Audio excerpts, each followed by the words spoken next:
Il n'y a donc aucune chance d'intercepter ces missiles. Eh bien, si ces experts occidentaux, dont vous parlez, pensent ainsi, qui nous proposent, ainsi qu'à ceux de l'Occident et des États-Unis qui les paient pour leurs analyses, de mener une expérience technologique. Disons, un duel technologique du 21e siècle. Qu'ils désignent un objectif à détruire, disons à Kiev. Qu'ils concentrent toutes leurs forces de défense aérienne et antimissiles, et nous frappons avec l'Oreshnik et voyons ce qu'il se passe. Nous sommes prêts à ce genre d'expérience. Mais l'autre côté est-il prêt ? Quoi qu'il en soit, nous n'excluons rien, sachant que tous leurs systèmes de défense antimissiles et de défense aérienne sont en service. Et pour nous, ce sera intéressant. Ce que je vous ai raconté, ce sont des informations fournies par des ingénieurs, des scientifiques, des spécialistes militaires. Il y a aussi des informations qui parviennent au niveau des dirigeants politiques aux États-Unis.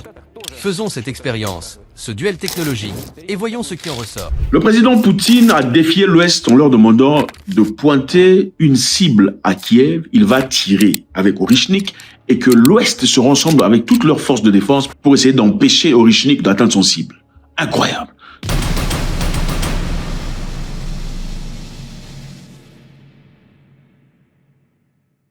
Salut à tous les amis, c'est toujours avec beaucoup de plaisir. Merci infiniment de faire votre stop.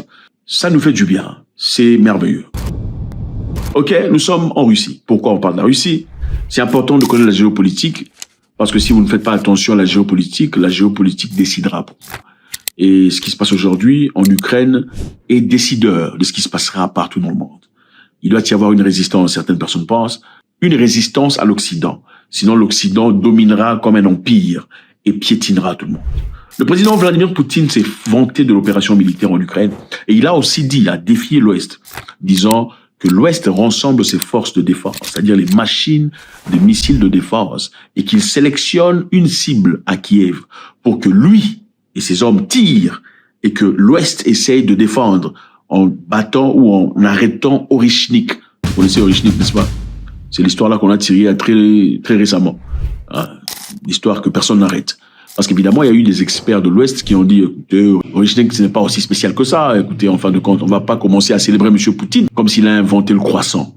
Et M. Poutine a dit en rétaliation, écoutez, si vous pensez qu'Oreshnik n'est pas aussi intéressant, dans ce cas, sélectionnez une cible à Kiev. À Kiev, pas dans les périphéries, mais à Kiev, pour que nous tirions, afin que vous emmeniez vos systèmes de défense et contrez Oreshnik pour qu'on le voie. Eh bien, si ces experts occidentaux, dont vous parlez, pensent ainsi, qui nous proposent, ainsi qu'à ceux de l'Occident et des États-Unis qui les paient pour leurs analyses, de mener une expérience technologique.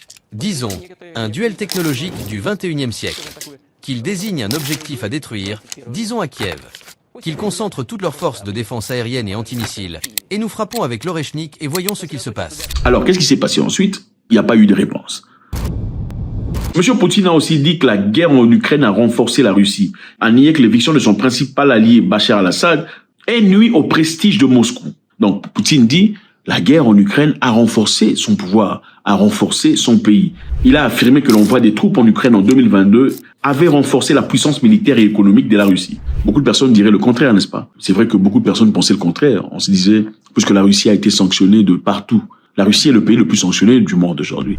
On s'attendait à ce que l'économie tombe, on s'attendait à ce qu'il y ait la faim, la soif, les difficultés. La Russie dit aujourd'hui à travers M. Poutine qu'elle est devenue beaucoup plus forte qu'elle n'était dans le passé. C'est-à-dire, elle a une indépendance qu'elle n'a jamais eue dans le passé.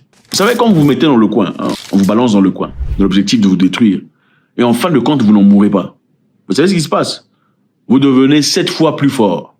Quand on vous a jeté dehors, de la maison, sortez, quitte notre maison, va dehors, tu n'as nulle part où aller. Et tu trouves un moyen de survivre, un moyen de manger, un moyen de t'abriter. Tu deviens 7 fois plus fort. Est-ce ce qui vient d'arriver à M. Poutine? Parce que finalement, ils se sont rendus compte qu'ils ne sont pas tombés.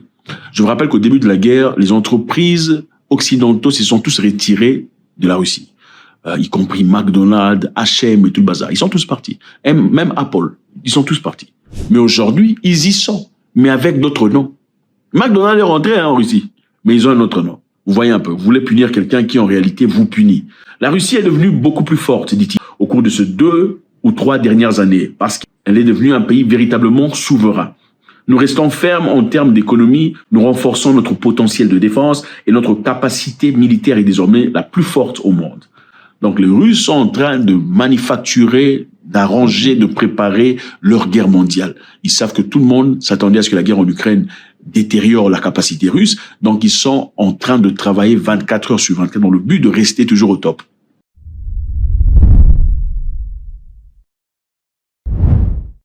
Alors, est-ce que M. Poutine est dictateur? La réalité est qu'il est au pouvoir depuis un quart de siècle. Ok, monsieur est là depuis très longtemps. Regardez la photo de Poutine dans les années 2000 au départ. Regardez sa photo juste après. Regardez sa photo aujourd'hui. Poutine est président depuis très longtemps. Ok. Et évidemment, beaucoup de personnes trouvent que c'est dictateur d'être président pendant 25 ans dans un pays européen. Ah oui, la Russie est aussi un pays européen. Manifestement, pendant un temps, il échangeait avec Dimitri Medvedev. C'est vrai que j'ai pas prononcé correctement, mais c'est comme ça qu'il songeait. Il devenait président, lui devenait premier ministre, ainsi de suite. Alors, est-ce important d'être président pendant longtemps? Ou est-il obligé d'absorber ou d'accepter essentiellement la théorie ou la stratégie occidentale de démocratie? Faut-il nécessairement une démocratie pour qu'un pays avance? Prenons l'interrogation. Prenons l'exemple de la Libye.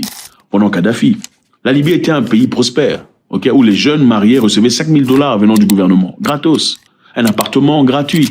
Pour toute personne désirant se lancer dans l'agriculture, le gouvernement octroyait des machines, des éléments, donnait aussi un entraîneur, un coach pour t'aider à travailler correctement. Et l'argent qu'on te donnait, on te demandait de rembourser quand tu veux.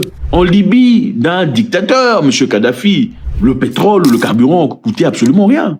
Et on ne payait pas les taxes en Libye du dictateur Kadhafi. Les gens qui tombaient malades avaient besoin de soins dans un pays étranger, étaient envoyés dans un pays étranger, en Suisse par exemple, pour une opération de foie, moyennant les frais du gouvernement. Et on part avec une ou deux personnes de la famille. Et tout est payé, l'avion, le transport, la location, le paiement de la santé, tout le bazar. Dans la Libye du tyran Kadhafi. Mais regardez maintenant l'Ouest, là où c'est démocrate. Regardez les gens, regardez, ça c'est les États-Unis. Regardez les hommes qui dorment dehors, les sans-abri, les SDF. Ça c'est les États-Unis, pays démocrate. Aux États-Unis, il y a des gens qui ont des dettes de leur santé, des dettes allant jusqu'à 100 000, 150 000 $. Aux États-Unis, il y a des gens qui vivent dans des dettes de santé. Pour aller à l'école, il faut avoir des centaines de milliers de dollars en dette. C'est ça, la démocratie qu'on veut apporter au monde. Alors, la question est celle-ci. Est-il essentiel d'être démocrate pour être un pays prospère? Point d'interrogation. Est-ce que M. Poutine, en restant au pouvoir pendant longtemps, dans l'objectif de garder l'intégrité russe sur le plan mental, émotionnel et sur le plan politique, c'est-à-dire ne pas changer la Russie à la Norvège, que la Russie garde l'histoire selon laquelle les hommes sont hommes, les femmes sont, ouais, il n'y a pas papa, papa, maman, maman. C'est ça l'idéologie russe. Alors, est-il en tort de faire cela? Parce qu'il a compris qu'en laissant une autre personne prendre la charge, ça veut dire que cette personne sera peut-être facilement corruptible et on mènera la Russie vers une direction totalement étrangère. Alors, devrait-il rester au pouvoir ou pas? Pour l'interrogation.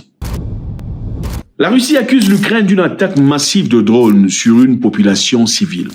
On a vu des vidéos où il y avait un drone spécifiquement qui attaquait un immeuble de luxe dans la ville de Kherson, à 1000 km de la frontière. 1000 km, c'est loin. Okay? Un drone qui vole à 1000 km, c'est très loin. Et c'est-à-dire, l'Ukraine n'a pas réclamé cette attaque. Mais la Russie a promis de retalier, en tout cas de frapper dur à cause de ça. Mais nous estimons que cette frappe sur ce parage civil, c'est en rétaliation pour les frappes sur Kiev. Alors, M. Poutine a-t-il raison de ne pas frapper avec la bombe atomique? Ou peut-être est-il en train de considérer aussi la vie de ceux qui n'ont absolument rien à voir avec cette guerre? Il dit, quiconque essaie de détruire et quelle que soit l'ampleur de ses efforts, il sera lui-même confronté à des destructions bien plus importantes et regrettera ce qu'il essaie de faire dans notre pays.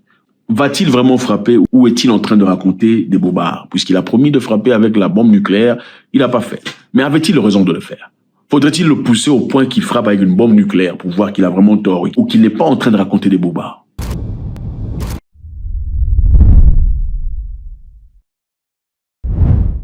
Ok, d'après un rapport ukrainien, les militaires nord-coréens sont en Russie, en train de combattre en course pour défendre la Russie, mais ont reçu d'urgence des cartes d'identité fausses de la Russie.